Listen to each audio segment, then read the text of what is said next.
Untuk kegunaan rumah boleh, ataupun yang ada car wash kan, yang jenis heavy duty punya sampah banyak kan, boleh ambil yang jenis macam ni. Dia ada bagi dia punya flexible hose ni. Dia bagi 2 hose panjang ni.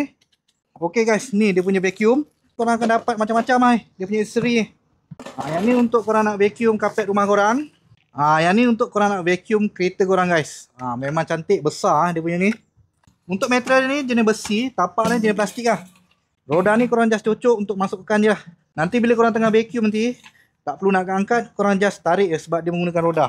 Okey, untuk dia punya soket ni dia menggunakan UK plug, mesra untuk pengguna Malaysia lah. Dia punya hose ni korang just masukkan je kat depan soket dia ni. Lepas tu korang lock kan. Dia punya sudutan tu memang kuat guys. Nampak memang terbaik lah. Untuk atas ni dia akan berluar, dia akan tiup. Angin dia, tiupan memang kuat lah. Nampak ini air kan, boleh sedut air guys.